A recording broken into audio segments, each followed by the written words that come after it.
অবিবাহিত মহিলাকে আপনি রাজি করাইবেন শুধু মন্ত্রটি লিখে। আপনি মন্ত্রটি লিখে আপনি নিজের স্থানে আপনি জ্বালিয়ে দিবেন। অবিবাহিত মেয়ে মিলনে রাজি হয়ে আপনার সঙ্গে সারা রাত থাকার জন্য চেষ্টা করবে, এবং আপনি যদি চান যে আমি তাকে নিয়ে আসবো বা আমি তাকে আমার সারা জীবনের জন্য রাখবো, আপনি তাও করতে পারবেন। কারো বউ চলে গেছে, আপনি এই টটকা বা এই নিয়মবিধি যদি অনুযায়ী হিসাবে করেন, তাহলে আপনার বউ আপনার কাছে চলে আসবে। কারো প্রেমিক কথাবার্তা বলে না বা শুধু এমনি কথাবার্তা বলে, আপনি যা চান তাই দেন না, তার সেই কথা শুনছে না। তবে আপনি আমার এই কাজের অনুযায়ী হিসাবে আপনি যে কাজে লাগাবেন সেই কাজে লাগবে। আপনি যদি মনে করেন যে কাজের প্রথম পরিস্থিতিতেই আমার কাছে নিয়ে এসে আমি তাকে মিলন করব এবং আমার সঙ্গে অনেকদিনকার সম্পর্ক, সেই সম্পর্ক আছে ঠিক, কিন্তু আমি যা চাই সে তাই দেয় না, তবে আপনি আমার এই কাজের অনুযায়ী হিসাবে ওই মেয়ের কাছে আপনি যা চাইবেন সে মেয়ে তাই দিয়ে দেবে।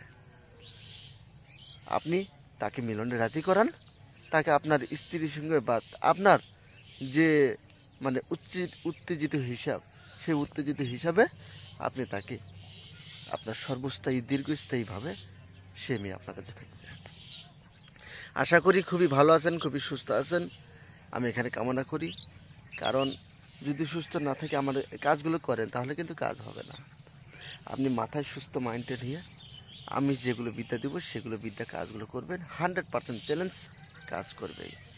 তো বেশি কথা না বলে সর্বপ্রথম আপনাদেরকে মন্ত্র দেখিয়ে দিব, তারপর নিয়ে দিয়ে পরবর্তী আপনি স্ক্রিনের যে মন্ত্র দেখতে পারলেন, আপনি স্ক্রিনে যে মন্ত্র দেখতে পারেন, এই মন্ত্র আপনি ভালো করে আপনি স্ক্রিনশট করে তুলে নেন। নেওয়ার পর আপনি কী করবেন, দেখবেন যে ছোট পান পাওয়া যায়, এক দরে সকালে এক মুঠা হোক বা এক মুঠা লাগবে না, কিন্তু একটা পান আনলে বেশি ভালো। যদি 5 টাকা 3 টাকা 2 টাকার 1 টাকার পান আনতে পারেন তাহলে আনবেন। এনে তারপর আপনি কী করবেন, ওখান থেকে একটা পান নেবেন, নিখুঁত পান নেবেন। নেওয়ার পর ওই পানের উপরে লাল কালি দিয়ে আজকের এই মন্ত্রখানা লিখবেন। লাল কালি দিয়ে আজকের এই মন্ত্রখানা লিখবেন। লেখার পর আপনি কী করবেন, ওই পানটুকু আপনি জ্বালিয়ে দিবেন। ওই পানটুকু আপনি উনানে জ্বালিয়ে দিবেন, চুলায় হাঁসাল বা মোমের আগুনে নয়, শুধু চুলায় আপনি জ্বালিয়ে দেবেন। চুলায় না দিলে হবে না। বা যদি মনে করেন আমি এরকম খোলা ময়দানে আমি যাওয়ার পর আমি একটা উনান বা একটা মানে আগুনের কুণ্ডা তৈরি করে তারপরে ওই আগুনের কুণ্ডাতেই আমি পানটা জ্বালিয়ে দেবো। আশা করি দিতে পারবেন। ওই তখনই রেজাল্ট আসবে এই মন্ত্রখানার। এত পাওয়ার আছে মন্ত্রখানা, খুবই ভালো জিনিস, খুবই ডেঞ্জারাস জিনিস। আশা করি সকলে কাজে লাগবে, সকলে গুপ্তবিদ্যা হবে। আর কথা হলো, যারা এখনো পর্যন্ত আমার গুরু দীক্ষা চ্যানেলে হাত ডায়েরি না নিয়ে আসেন, আপনাদের আমি বারবার বলছি, কারণ এত কিছু বলা ঠিক না। কারণ মাইন্ডের জিনিস আমি আপনাদেরকে দিচ্ছি, আপনারা নিচ্ছেন না, পস্তাইবেন। যখন বন্ধ করে দেবো তখন পস্তাইবেন যে হ্যাঁ এখন কি হয়েছে আর কি এখন চলছে।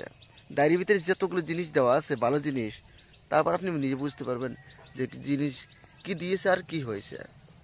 এতটুকু পাওয়ার আছে কাজে। মাইন্ডের বিদ্যা, মাইন্ডের মন্ত্র কোন জিনিসটা কাজ না করে বলুন? সব কিছু কাজ করে। মাইন্ডের মন্ত্রের এতটুকু পাওয়ার। আশা করি সকলে ভালো আছেন, সুস্থ থাকেন। ধন্যবাদ, আমি এখানে কামনা করছি। যদি ভিডিওখানা ভালো লাগে, আপনার বন্ধু বান্ধবের সঙ্গে আপনি ভিডিওখানা ছড়াই দিবেন। আর যদি মনে হয় যে আপনার কাছে আমি যে গিয়ে শিখবো, আপনি এসে শিখতে পারেন। সকলে ভালো থাকবেন, সুস্থ থাকবেন। ধন্যবাদ।